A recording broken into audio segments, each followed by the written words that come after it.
Hey everyone, welcome to Bickering Book Reviews. I'm Sarah. And I'm Becky.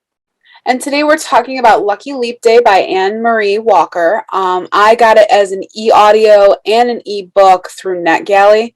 I needed to do both formats. I Me couldn't too. just do it to one. So Yeah, same for you? I did. I downloaded the ebook because I was worried I wasn't going to have time to finish listening to it, but then I did. Okay. So this is about Kara. They call her Kara. I think I say Kara in my mind, but they call her Kara. This is about Kara, who has recently broken up with her boyfriend, and they were supposed to go on this trip to Dublin, but now they're broken up. But she decides she's going to go anyway because dang it, she hasn't been to Dublin and she wants to go. So she shows up and meets Finn, her Uber driver, and they kind of hit it off, and he kind of helps tour her around the city. And on her last night there, she drinks too much whiskey. It's Leap Day, and I guess the tradition in Ireland on Leap Day is that ladies ask their male counterparts to marry them, and the men have to say yes, or they have to buy them like 12 pairs of gloves or something ridiculous. So she has a lot of whiskey, and she actually asks Finn to marry her, and he does, because one of the busboy is an online ordained minister. So now flash forward to after her hangover. She's like, I gotta go home. We're married. We gotta figure out how to get this annulled and figure it all out. So he actually comes with her back to LA where she lives, and they kind of slowly start falling for each other. And she works at a talent agency for Hollywood. And he gets basically discovered as an actor, and so there's kind of the different pieces and parts with her work, and there's a little bit of deception going on her part and on his part, and so when things kind of come out, it creates turbulence in the relationship. And I think that's really all you need to know. This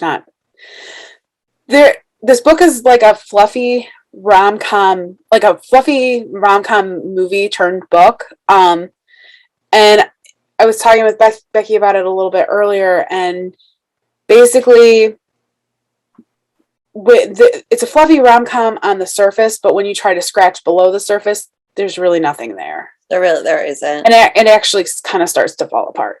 Right. I think it's like it depends on what you're looking for. Like if you just want like the fluffy, like people meet in the bar and accidentally get married kind of thing, then you're like, yeah, this is cute. Their relationship is cute. There isn't a lot of depth to the characters, but I mean, but that's expected for around. Like, I don't expect much, and like it doesn't get steamy like the typical romance books that we've read in the past. Like it's like all of the steamy stuff takes place off screen or off page. That's like kind of a rom-com thing, isn't it? Like Fade to Black. Yeah.